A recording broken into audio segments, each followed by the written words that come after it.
ప్రధానంగా గడిచిన కొన్ని రోజుల నుంచి ఈ క్యూర్ హైదరాబాద్ ఏదైతే ఉందో కోర్ ప్రాంతం హైదరాబాద్, రంగారెడ్డి, మేడ్చల్, సంగారెడ్డిలో కొంత ప్రాంతం, ఈ 4 జిల్లాలలోని ఈ ప్రైమ్ ఏరియాకి సంబంధించిన ప్రాంతాలలో ప్రధానంగా ఈ 22A ఏదైతే ప్రైవేటు ఆస్తుల్ని ప్రొహిబిటెడ్ లిస్టులో పెట్టారని, ప్రైవేటు ఆస్తులు ప్రైవేటు వ్యక్తులు ట్రాన్సాక్షన్ చేసుకునేటప్పుడు ఆ వివిధ శాఖలకు సంబంధించిన స్టాంప్స్ అండ్ రిజిస్ట్రేషన్ సబ్ రిజిస్ట్రార్లు కానీ, వ్యవసాయ భూములు అయితే ఎంఆర్ఓలు కానీ రిజిస్ట్రేషన్లు చేయడానికి ఇబ్బంది పెడుతున్నారనేది ప్రత్యక్షంగా కొంతమంది మిత్రులు మీ ద్వారా కానీ ప్రత్యక్షంగా కానీ నన్ను కలవటం, అదే రకంగా ఎవరైతే రిజిస్ట్రేషన్ కోసం పోయిన వాళ్ళు మా ప్రాపర్టీ ప్రైవేటు ప్రాపర్టీ ప్రొహిబిటెడ్ లిస్ట్లో ఉన్న కారణంగా మేము రిజిస్ట్రేషన్ ట్రాన్సాక్షన్ చేసుకోవాలనుకుంటున్నాం అని కొంతమంది మిత్రులు వెళ్ళినప్పుడు వారికి అక్కడ ప్రొహిబిటెడ్ లిస్టులో ఉందని తెలిసి వారి అప్లికేషన్ని స్టాంప్స్ అండ్ రిజిస్ట్రేషన్కి సంబంధించిన సబ్ రిజిస్ట్రార్ దగ్గరనో, ఎంఆర్ఓ గారి దగ్గరనో, కలెక్టర్ గారి దగ్గరనో, కొన్ని మీ దగ్గరనో కొన్ని నా దగ్గరనో ఇవ్వటం జరిగింది. ఈ రోజు వరకు ఏవైతే ఇందాక నేను 4 జిల్లాల్లో చెప్పానో, మేడ్చల్ జిల్లాలో అత్యధికంగా 511 అప్లికేషన్లు నిన్నటి వరకు లాస్ట్ వర్కింగ్ డే సాటర్డే వరకు రావటం జరిగింది.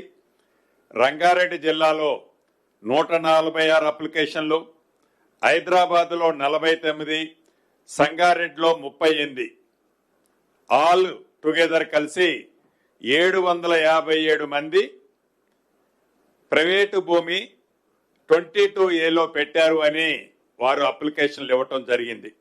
ఈ ఇచ్చిన వాళ్లే కాకుండా ఇంకా ఇవ్వని వాళ్ళు కూడా కొంతమంది ఉండే ఆస్కారం ఉంది. ఎందుకంటున్నానంటే ఏదైతే గడిచిన 2 వారాలు ప్రతి వారము రెగ్యులర్గా మీ ద్వారా కొంతమంది ప్రత్యక్షంగా నాకు ఫోన్ చేసిన వాళ్ళు, గౌరవ లోకేష్ గారు కానీ, రాజీవ్ గాంధీ గారు కానీ, గౌరవ కలెక్టర్లు చెప్తున్న దాన్ని బట్టి నా దృష్టికి వచ్చిన దాన్ని దృష్టిలో ఉంచుకొని ఈ రోజు జరిపిన మీటింగే కాకుండా గతంలో 2 టైమ్స్ గౌరవ జిల్లా కలెక్టర్లు, రాష్ట్రంలో ఉండే ఈ శాఖలకు సంబంధించిన ఉన్నతాధికారులు, అదే రకంగా డిఆర్లు డిస్టిక్ రిజిస్ట్రార్లను కూడా సమావేశాలు ఏర్పాటు చేసి దీని మీద విధి విధానాలు కొన్ని ఆ రోజు గ్రౌండ్ రియాలిటీ ఏంది, రియల్గా అసలు ఈ 22Aలో ఎందుకు వచ్చాయి, ఎలా వచ్చాయి, దీనికి కారణం ఏంటి అని లాస్ట్ 2 మీటింగ్స్ లో వారికి కొంత హోంవర్క్ ఇచ్చి ఈరోజు ఉదయం 9 గంటల నుంచి మధ్యాహ్నం 1:15 వరకు సుదీర్ఘంగా సబ్ రిజిస్ట్రార్ స్థాయి నుంచి ఐజీ స్థాయి వరకు, ఎంఆర్ఓ స్థాయి నుంచి మంత్రి స్థాయి వరకు సుదీర్ఘంగా ఈ 4 జిల్లాల్లో ప్రైమ్ ఏరియాలో ఉన్న ఉన్నతాధికారులు, సబ్ రిజిస్ట్రార్లు, ఎంఆర్ఓలు అందరితో కూర్చొని సుదీర్ఘంగా కేస్ బై కేస్ చాలా మైన్యూట్ గా ఐడెంటిఫై చేసిన వాటితో పాటు ఐడెంటిఫై చేయని వాటిని కూడా ఎక్కడెక్కడ ఏ రకమైన సమస్యలు ఉన్నాయి, ఈ సమస్యలు ఉత్పన్నం కావడానికి కారణం ఏంటి అనేది ఇన్ డీటెయిల్ గా చర్చించడం జరిగింది.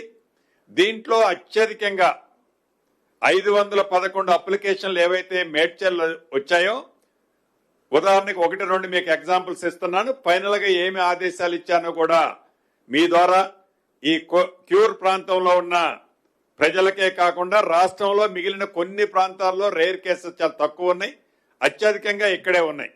వీరికి కూడా కొన్ని సందేశాన్ని ఇవ్వాల్సిన బాధ్యత ఆ శాఖ మంత్రిగా నా మీద ఉంది.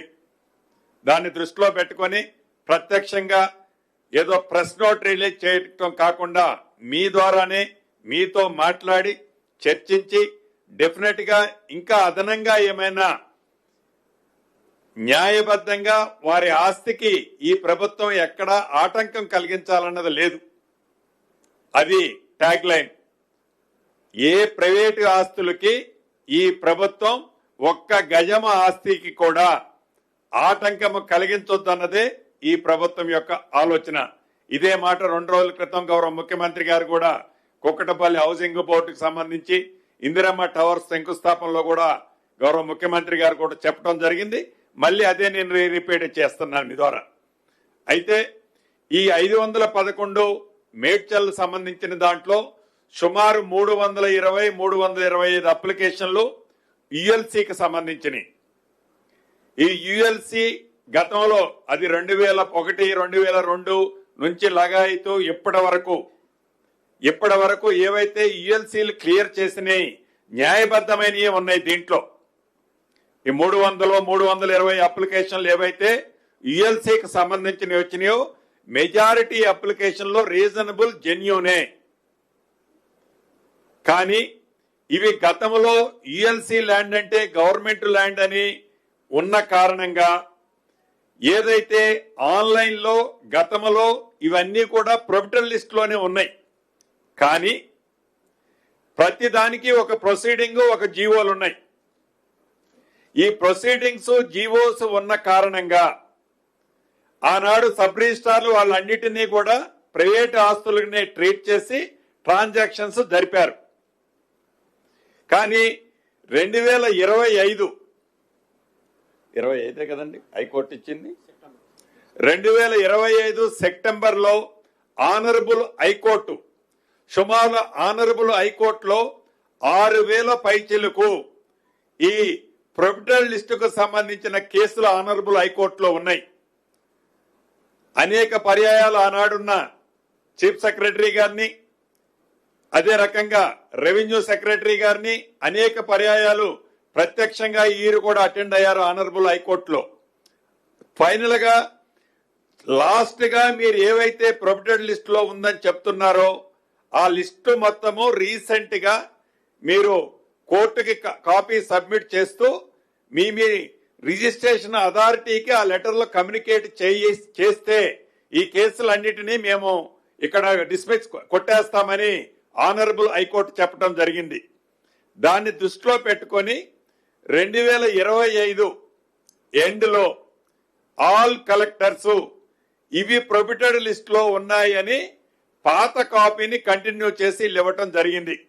అక్కడ డెఫినెట్ గా మా అధికారులది పొరపాటు ఉంది. ఆ పొరపాటు ఏందయ్యా అంటే ప్రీవియస్ గా ఇచ్చిన ఆర్డర్స్, జీవోలు గాని మెమోలు గాని వివిధ సెక్టర్లో ఏవైతే ఇచ్చారో వాటిని డిలీట్ చేయాల్సి ఉండే. డిలీట్ చేయకుండా ప్రీవియస్ గా అన్ని ఏవైతే జెన్యూన్ గా యుఎల్సీలో జీవోలు మెమోల ద్వారా శాంక్షన్ లో అప్రూవల్ ఇచ్చారో వాటిని ట్రాన్సాక్షన్ గా ఆన్లైన్ లో అప్లోడ్ చేయని కారణంగా సేమ్ దాన్ని పేస్ట్ చేసి ఇల్లు రీసెంట్ గా డిసెంబర్ 2025 నాడు సబ్ రిజిస్ట్రార్లకి కాపీలు సబ్మిట్ చేసిన కారణంగా న్యాయంగా ఎవరైతే ఈ ప్రజలున్నారో యుఎల్సీలో క్లియర్ అయిన వాళ్ళని ప్రొబిటెడ్ లిస్ట్ లో పడటం అనేది మిస్టేకే. దాన్ని కరెక్ట్ చేస్తున్నాం. ఆల్రెడీ ఆ జీవోలన్నిటినీ ఏవైతే గతంలో వివిధ ప్రభుత్వాలు ఉన్నప్పుడు ఇచ్చిన జీవోలు ఏవైతే ఉన్నాయో వాటన్నిటినీ అప్లోడ్ చేస్తున్నాం. ఆ అప్లోడ్ చేసిన అన్నిటి ద్వారా ఏవైతే యుఎల్సీ ద్వారా జెన్యూన్ గా ఉన్న ప్రాపర్టీస్ అన్నిటిని కూడా with in couple of days లో ప్రొబిటెడ్ లిస్ట్ నుంచి తీసేయబడుద్ది.